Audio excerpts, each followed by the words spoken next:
kita ke beberapa istilah pemburuhan dalam hukum pemburuhan atau hukum ketenagakerjaan.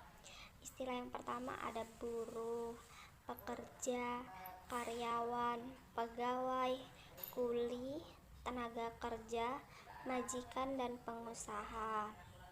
Selanjutnya ada istilah dalam hukum pemburuhan atau ketenagakerjaan. Buruh sendiri sering dipakai sebagai sebutan untuk kelompok tenaga kerja yang sedang memperjuangkan program organisasinya. Menurut Budiono tahun 1995 ayat 1, buruh sejak dulu diidentikan dengan pekerjaan kasar, pendidikan rendah, dan penghasilan yang rendah pula. Selanjutnya ada istilah pekerja.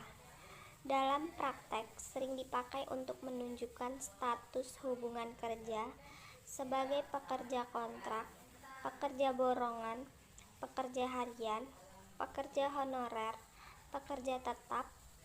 Pekerja memiliki pengertian sangat luas, yakni setiap orang yang melakukan pekerjaan, baik di dalam hubungan kerja maupun swapekerja. Selanjutnya, pengertian karyawan.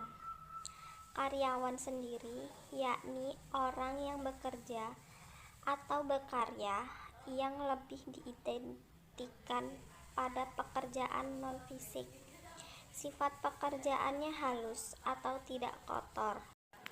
Selanjutnya ada istilah pegawai.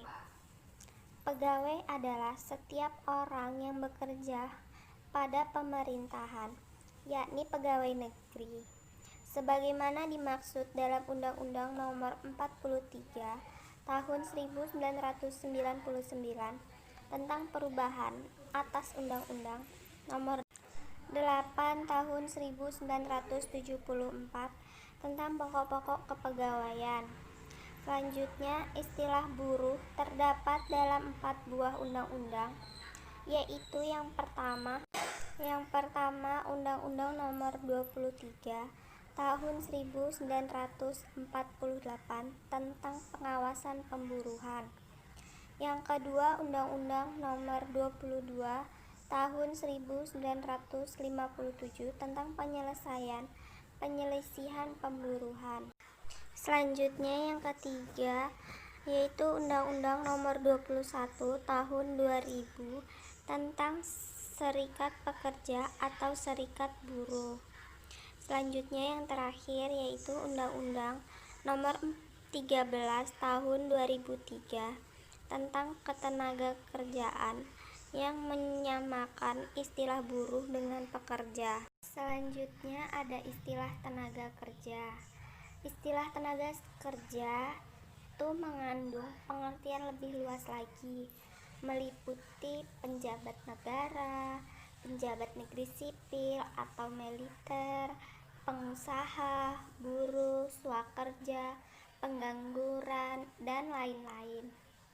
Dalam pasal 1 angka 2 Undang-Undang Nomor 13 Tahun 2003 tentang ketenagakerjaan, istilah tenaga kerja ini mengandung pengertian yang bersifat umum, yaitu setiap orang yang mampu melakukan pekerjaan guna menghasilkan barang dan atau jasa untuk memenuhi kebutuhan sendiri maupun untuk masyarakat. Pengertian tersebut belum jelas menunjukkan status hubungan kerjanya. Selanjutnya ada istilah buruh. Menurut Halim, dia memberikan pengertian bahwa buruh atau pegawai adalah yang pertama pekerja pada atau untuk majikan atau perusahaan.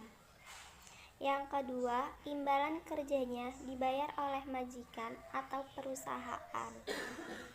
Yang ketiga, secara resmi, terang-terangan atau kontinu mengadakan hubungan kerja dengan majikan atau perusahaan baik untuk waktu tertentu maupun untuk jangka waktu tidak ditentukan lamanya. Selanjutnya, menurut pasal 1 angka 6 Undang-Undang Nomor 21 Tahun 2000 tentang Serikat Pekerja atau Serikat Buruh dan pasal 1 angka 3 Undang-Undang Nomor 13 Tahun 2003 tentang Ketenagakerjaan memberikan pengertian pekerja atau buruh adalah setiap orang yang bekerja dengan menerima upah atau imbalan dalam bentuk lain. Selanjutnya ada perbedaan istilah antara tenaga kerja dan pekerja. Istilah tenaga kerja ini digunakan baik di luar dan di dalam hubungan kerja, sedangkan pekerja khusus hanya di dalam hubungan kerja saja. Berarti, dalam setiap pekerja sudah pasti dia tenaga kerja. Tapi, setiap tenaga kerja belum tentu dia pekerja. Perbedaan selanjutnya yaitu istilah majikan dan pengusaha. Menurut Undang-Undang Nomor 22 Tahun 1957 mengatakan bahwa majikan ialah orang atau badan hukum yang memperkerjakan buruh. Sedangkan pasal 1 ayat 3 Undang-Undang Nomor 3 Tahun 1992 tentang Jaminan Tenaga Sosial Tenaga Kerja dan pasal 1 angka 5 Undang-Undang Nomor 13 Tahun 2003 tentang Ketenagakerjaan, pengertian pengusaha sendiri dijabarkan atau dijelaskan. Yang pertama, orang atau persekutuan atau badan hukum yang menjalankan suatu perusahaan milik sendiri. Yang kedua, orang atau persekutuan atau badan hukum yang berada di Indonesia mewakili perusahaan sebagaimana dimaksud dalam huruf A dan B yang berkedudukan di wilayah Indonesia.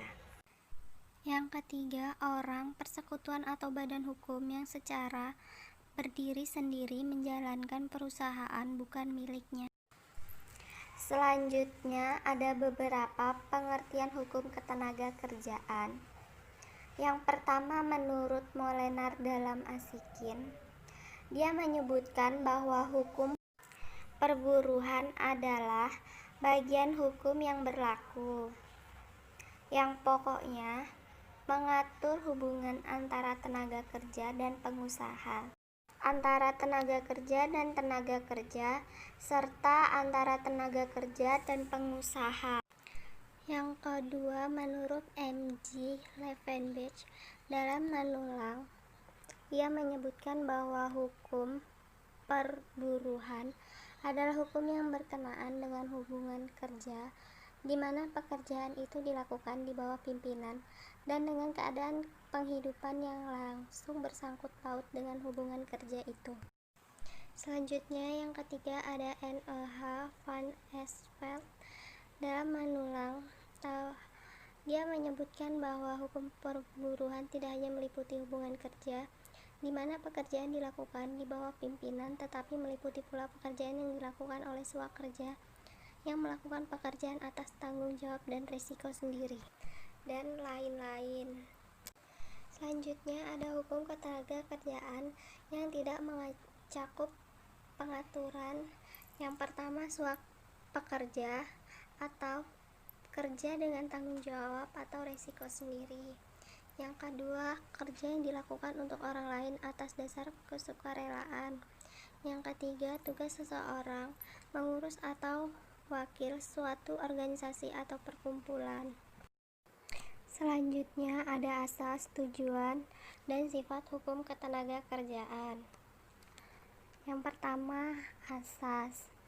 Menurut pasal 3 Undang-Undang Nomor 13 Tahun 2003 menegaskan bahwa pembangunan ketenagakerjaan diselenggarakan atas asas keterpaduan melalui koordinasi fungsional lintas sektoral pusat dan daerah.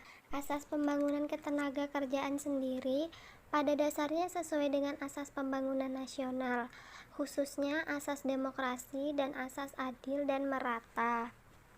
Selanjutnya ada tujuan. Menurut Manulang, bahwa tujuan ketenagakerja itu ialah untuk mencapai atau melaksanakan keadilan sosial dalam bidang ketenagakerjaan. Selanjutnya, untuk melindungi tenaga kerja terhadap kekuatan yang tidak terbatas dari pengusaha. Selanjutnya, berdasarkan pasal 4 Undang-Undang Nomor 13 Tahun 2003 mengatakan bahwa pembangunan ketenagakerjaan itu bertujuan yang pertama, memperdayakan dan mendayagunakan tenaga kerja secara optimal dan manusiawi. Yang kedua, mewujudkan pemerataan kesempatan kerja dan penyediaan tenaga kerja yang sesuai dengan kebutuhan pembangunan nasional dan daerah. Yang ketiga, memberikan perlindungan kepada tenaga kerja dalam mewujudkan kesejahteraan. Dan yang keempat, meningkatkan kesejahteraan tenaga kerja dan keluarganya. Selanjutnya ada sifat dari hukum ketenagakerjaan. Yang pertama, hukum ketenagakerjaan bersifat privat atau perdata. Yang kedua, hukum ketenagakerjaan itu bersifat publik. Yang ketiga, hukum ketenagakerjaan itu bersifat interaktif. Yang keempat, hukum ketenagakerjaan bersifat fakultatif. Cukup sekian video dari saya. Thank you for watching and see